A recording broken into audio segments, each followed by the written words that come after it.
Indian Kashmir جو ہے آکوپائیڈ، اس کے اندر اللہ کے فضل سے ہماری دعوت کا کام بہت زیادہ ہے، سب سے زیادہ، یعنی آپ سمجھ لیں انڈیا کے انڈر جو علاقے ہیں ان میں سے ایک آکوپائیڈ کشمیر بھی جو ہے، مقبوضہ کشمیر جس پہ ناحق قبضہ ہے انڈیا کا، اس میں سب سے زیادہ یعنی دعوت کے حوالے سے اگر کسی علاقے میں کام ہے تو وہ کشمیری ہے۔ اور اس میں بھی جو سید علی گیلانی رحمہ اللہ تعالی سے جو لوگ اٹیچ ہیں وہ ہماری اس دعوت کے ساتھ بھی اٹیچ ہیں۔ 1929 میں یہ پیدا ہوئے تھے،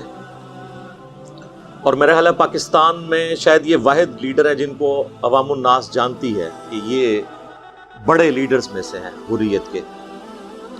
واقعی مرد حر ہیں۔ اور یہ حریت یا حر کی یہ ٹرمنالوجی جو یوز کی جاتی ہے وہ سیدنا حر رحمہ اللہ تعالی و رضی اللہ تعالی عنہ علیہ السلام کے حوالے سے، کہ جو عین میدان جنگ میں یزیدی لشکر کو چھوڑ کر سیدنا حسین ابن علی رضی اللہ عنہما علیہم السلام کے لشکر میں شامل ہوئے تھے۔ تو وہ حر، وہ لفظ اتنا مشہور ہوا ان کے نام سے کہ حریت ایک پوری ٹرمنالوجی بن گئی، اصطلاح بن گئی۔ حریت کانفرنس کشمیر کی آپ کو پتہ ہے، ساری وہ کمبائنڈ ساری پولیٹیکل جماعتیں، اس میں سب سے ڈومیننٹ پرسنالٹی ان کی تھی۔ ستمبر 1929 میں پیدا ہوئے اور ستمبر 21 کے اندر، یعنی یہ اسی سال میں چند دن پہلے ان کی وفات ہوئی۔ اللہ تعالیٰ ان کی مغفرت فرمائے، انہیں نیک کاموں کا اجر عطا فرمائے اور ان کی غلطیوں سے درگزر فرمائے، آمین۔ آلموسٹ 92 سال ان کی عمر تھی، اور آپ دیکھ لیں آخری وقت تک وہ کتنے ایکٹیو تھے۔ ابھی کچھ چند ہفتوں سے ذرا زیادہ ان کی طبیعت خراب تھی کورونا کی وجہ سے، ورنہ وہ آخری وقت تک بڑے ایکٹیو رہے۔ ان کی سب سے بڑی خوبی جو میں سمجھتا ہوں ان کی استقامت ہے۔ باقی تمام پولیٹیکل لیڈرز میں وقت کے ساتھ ساتھ کمپرومائز والا سلسلہ شروع ہو گیا، لیکن یہ وہ واحد لیڈر ہے کشمیر کا جس نے کبھی کمپرومائز نہیں کیا۔ اور ان کی جو پاکستان سے محبت ہے وہ اتنی زیادہ تھی کہ میں نہیں سمجھتا کہ پاکستان کے کسی پولیٹیکل لیڈر یا کسی ریاستی ادارے کے سربراہ کی پاکستان سے وہ محبت ہو جو سید علی گیلانی کی تھی رحمہ اللہ تعالی، جس کا پریکٹیکل ثبوت یہ ہے کہ کشمیر کے حوالے سے جو سب سے زیادہ اون کرتی ہے نا کمیونٹی پاکستان میں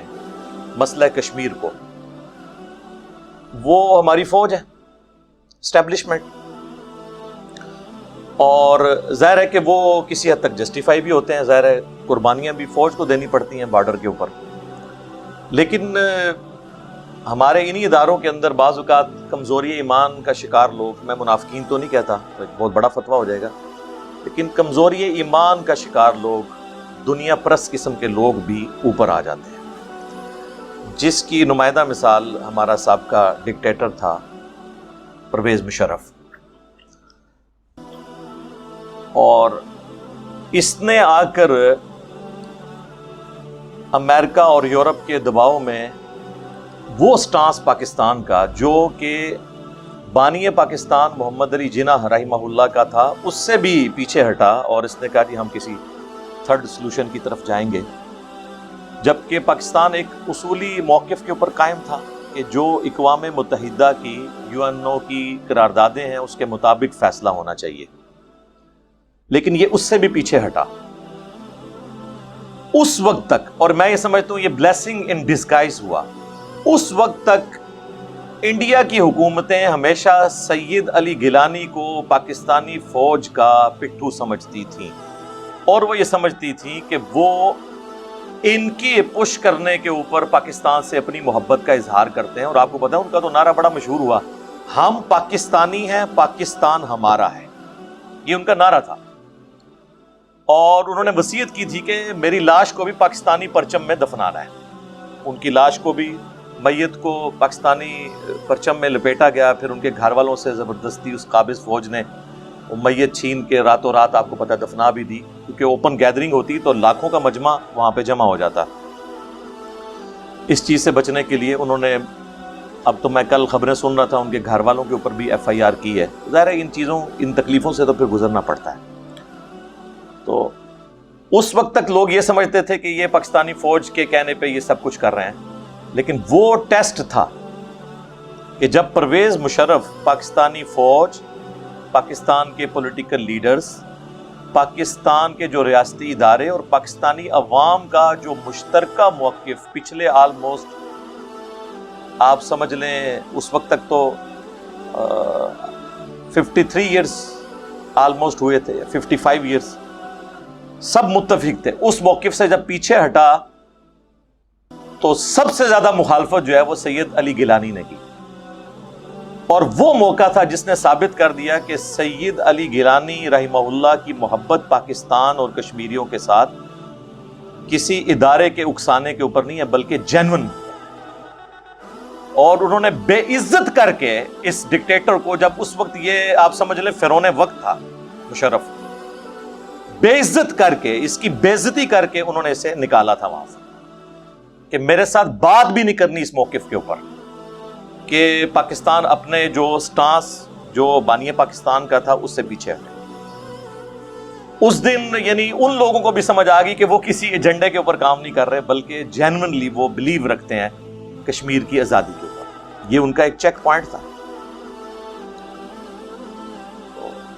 اسی لیے آپ دیکھیں کہ ایسے پولیٹیکل لیڈرز پھر قوموں میں اپنی لیگیسی چھوڑ کے جاتے ہیں، زندہ رہتے ہیں۔ میٹرک تو انہوں نے وہیں انڈیا سے کیا تھا، پارٹیشن سے پہلے، ظاہر ہے 1929 کی پیدائش ہے۔ پھر یہ لاہور میں اپنی کالج کی تعلیم انہوں نے مکمل کی، اور اسی دوران ان کا تعارف مولانا مودودی رحمہ اللہ تعالیٰ سے ہوا، اور وہ ان کی زندگی کا ٹرننگ پوائنٹ۔ پوری زندگی انہوں نے اللہ اور اس کے رسول کے بعد اگر کسی شخصیت کے ساتھ عشق کیا ہے نا تو وہ مولانا مودودی ہیں،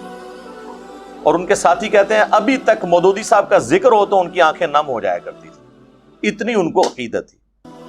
ایک مودودی صاحب سے عقیدت کی وجہ سے ان کے اندر یہ ایک جذبہ تھا، انہیں خلافت و ملوکیت کلیئر تھی، خود 30 سے زیادہ کتابوں کے وہ مصنف بھی ہیں، ڈاکٹر اقبال کی شاعری پہ بھی انہوں نے کام کیا، پلس خود سید تھے، اور سید ہونے کی وجہ سے حسینی خون ہو تو حسینیت انسان کے اندر ویسے ہی آ جاتی ہے جینز کے اندر۔ یہ کافی ساری چیزیں ان کے اندر جمع تھی جس کی وجہ سے ان کے اندر اتنی دلیری تھی، اور وہ اپنی اس دلیری کے اوپر آخری وقت تک قائم رہے۔ اور آپ دیکھیں کہ وقت گزرنے کے ساتھ ساتھ کئی پولیٹیکل جماعتوں کے اندر، لیڈرز کے اندر تھوڑا بہت کمپرومائز والا بیہیویئر آ گیا، لیکن یہ بندہ اپنی ضعیف العمری کے باوجود، بوڑھا اور کمزور ہونے کے باوجود، جس کا پتا بھی نکلا ہوا ہو، ایک گردہ بھی کام نہ کرتا ہو، اور کئی قسم کی بیماریاں ہوں، لیکن ان کی آپ تقریریں اس بڑھاپے میں بھی سنیں، جوانوں سے زیادہ جذبہ دلانے والی تقریریں تھیں۔ لہٰذا یہ جو ایمان ہے نا، اس کے لیے طاقت کا ہونا ضروری نہیں ہے، ایمان کی طاقت کا ہونا ضروری ہے۔ پھر ایک علی گیلانی جیسا کمزور شخص بھی جو ہے وہ راہ حق میں کبھی کمپرومائز کی روش اختیار نہیں کرتا، الحمدللہ۔ ہم ان کے لیے دعا گو ہیں کہ اللہ تعالیٰ ان کی قربانیوں کو اپنی بارگاہ میں قبول و منظور فرمائے۔ بہرحال بڑی خوشی ہوئی مجھے کہ پاکستان کے تمام پولیٹیکل لیڈرز نے، پاکستان کے آرمی چیف نے،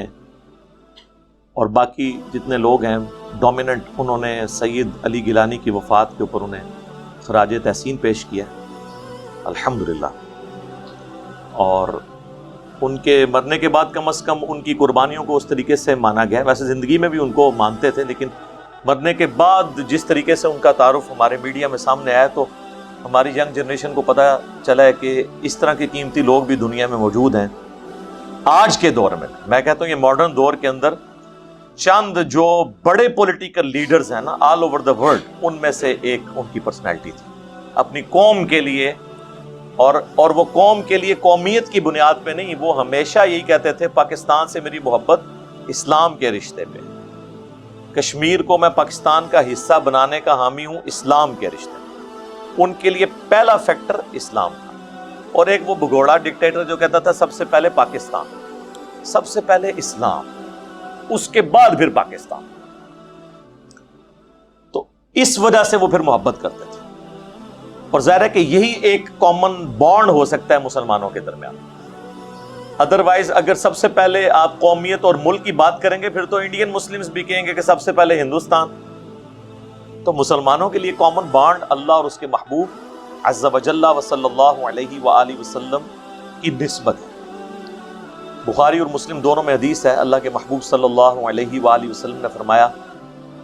کہ تم آپس میں باہمی جو محبت ہے اس میں تمام مسلمانوں کو ایک جسم کی مانند پاؤ گے، جسم کے اگر ایک حصے میں تکلیف ہو تو پورا جسم اس کی تکلیف کو محسوس کرتا ہے. حتیٰ کہ مسلم شریف میں الفاظ موجود ہیں کہ اگر آنکھ میں تکلیف ہو نا تو پورا جسم رات کاٹ کے گزارتا ہے، حالانکہ آنکھ تو ایک جز ہے نا جسم کا. اس طریقے سے اگر مسلمان دنیا میں کہیں تکلیف میں ہو تو دوسرے مسلمان ان کے لیے اس درد کو محسوس کرتے ہیں، اور یہی درد ہم کشمیریوں کے لیے رکھتے ہیں، فلسطین کے مسلمانوں کے لیے، چائنا کے مظلومین کے لیے، افغانستان کے مظلومین کے لیے، جن کو اب شکر الحمدللہ کچھ اس وقت صورتحال بہتر ہوئی ہے، شام کے مسلمانوں کے لیے، عراق کے مسلمانوں کے لیے، جہاں جہاں پہ بھی مسلمانوں پہ ظلم ہو رہا ہے ہم ان کے لیے جذبات رکھتے ہیں. اینڈ پہ ہم ان کے لیے دعا کر لیتے ہیں. بخاری اور مسلم دونوں میں حدیث ہے، نبی صلی اللہ علیہ وآلہ وسلم کو جب سیدنا ابو عامر رضی اللہ تعالیٰ عنہ کی وفات کی خبر پہنچی تو آپ علیہ السلام نے اپنے دونوں ہاتھوں کو یوں بلند کر کے، حتیٰ کہ صحابہ کہتے ہیں کہ ہم نے آپ کے بغلوں کی سفیدی بھی دیکھ لی، کہ جب آپ نے نیچے تہمت پہنی ہو اور اوپر چادر لی ہوئی ہو. نبی علیہ السلام کا عمومی لباس تہمت اور چادر تھا. کبھی کبھار آپ کرتا بھی استعمال فرماتے تھے، جبہ بھی استعمال کرتے تھے، لیکن عموماً آپ کا وہی لباس ہوتا تھا جو احرام والا لباس ہے. تو آپ نے اگر نیچے تہمت پہنی ہوئی ہو، اوپر یوں چادر لی ہو، اور پھر آپ یوں ہاتھ بلند کریں کہ اپنے چہرے سے بھی اوپر لے جائیں تو پھر یہ بغلوں کی سفیدی ظاہر ہو جاتی ہے. تو نبی علیہ السلام نے ان کے لیے دعا کی کہ اے اللہ ابو عامر کو بخش دے اور قیامت کے دن اسے کثیر مخلوق پہ فضیلت عطا فرما. تو یہ حدیث بخاری اور مسلم دونوں میں موجود ہے. یہ اس بات کا ثبوت ہے کہ مرنے کے بعد آپ میت کے لیے دعا کریں. ایک تو وہ دعا ہے جو ہم جنازے کے اندر کرتے ہیں، بڑی مشہور دعا سنن ابی داؤد کے اندر موجود ہے، ترمذی میں، ابن ماجہ میں، اللہم اغفر لحینا و میتنا، یہ والی دعا. اس میں بھی سارے کے سارے یعنی زندوں اور مردوں سب کے لیے دعا ہو جاتی ہے. تو میرا خیال ہے آج کا پروگرام ہم باقاعدہ طور پہ سٹارٹ کرنے سے پہلے ان کے لیے دعا کر لیتے ہیں. اللہم انی اسألک بانک انت اللہ لا الہ الا انت الاحد الصمد الذی لم یلد ولم یولد ولم یکن له کفوا احد وإلہکم الہ واحد لا الہ الا هو الرحمن الرحیم الف لام میم اللہ لا الہ الا هو الحی القیوم اللہم صلی علی محمد وعلی آل محمد اللہم اغفر لحینا ومیتنا وشاہدنا وغائبنا وصغیرنا وکبیرنا وذکرنا وانثانا اللہم من احییتہ منا فاحیہ علی الاسلام ومن توفیتہ منا فتوفہ علی الایمان آمین.